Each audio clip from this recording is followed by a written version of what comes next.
দোস্ত 2 কাপ চা দিয়ে কই যেন চলে গেল, চাটাও শেষের পথে। আপনারা কি আসবে না? এমনকি মেয়ের একটা ছবিও দেখিনি। আমার বড় ছবি তুই কেন দেখবি? হ্যাঁ আচ্ছা, ওকে ওকে। আরে মার দুঃসম্পর্কের আত্মীয় নেই, উনি হঠাৎ করে ফোন দিয়ে বলতে আজকে দেখতে হবে। আমি কি করবো? বসো। আসসালামু আলাইকুম আঙ্কেল। বসো। এটা আমাদের বাবা মেয়ের সংসার। ওর মা তো নীলফামারীতে এনজিওতে চাকরি করে, ওখানেই থাকে। মেয়েটাকে আমি নিজে নিয়ে আসলাম। আঙ্কেল এটা একদমই প্রবলেম নেই। আপনি আপনি আপনি এখানে কি করছেন? এই যে আপনি তো পাত্র, আপনার বন্ধুকে ভদ্রভাবে বলছি, বলুন এখন এখান থেকে বের হয়ে যাচ্ছে। পাত্র তো ও। রফিক চল এখান থেকে।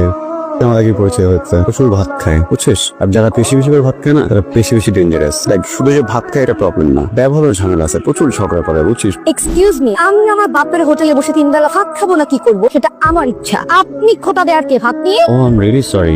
সেদিন যে ও আঙ্কেল, সরি আমি জানতাম না যে ওটা আপনার। ওখানে আসলে আমাদের পরিচয় হচ্ছে, ওখানে একটু ঝগড়া হয়েছে। মা, তুই 3 বেলা ভাত খাস? আর যে প্রতিদিন সকালে বুয়া আমাকে দিয়ে ব্রেড বাটার কিনায়, এসব কে খায়? বাবা প্লিজ থামো। তুমি কি বুঝতে পারছো না আমি ঝগড়াতে জেতার জন্য মিথ্যে কথা বলছি? বাবা তুমি দাও।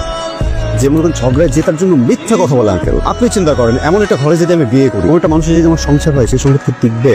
হাসুরে হয়েছে কি বাবা, আমার মেয়েটা না খুব ভাত প্রিয় একজন মানুষ। ও ভাতের অসম্মান একদম সহ্য করতে পারে না। এই ছেলেকে আমি বিয়ে করবো না। আম সরি। আমাকে মনে হয় 1 কোটি টাকা দিলেও আমি বিয়ে করবো না। বাবা দেখছো, তোমাকে ইশারা ইঙ্গিতে চৌধুরীর কথা বলছি। এটা দেখেন অবস্থা, কিভাবে সংসার করবো আঙ্কেল আপনি বলেন। রফিক চল।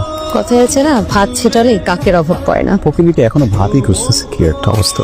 বাবা দেখছি কি অসম্ভব। আই যা তো তুই। ব্যবহারে বংশের পরিচয়।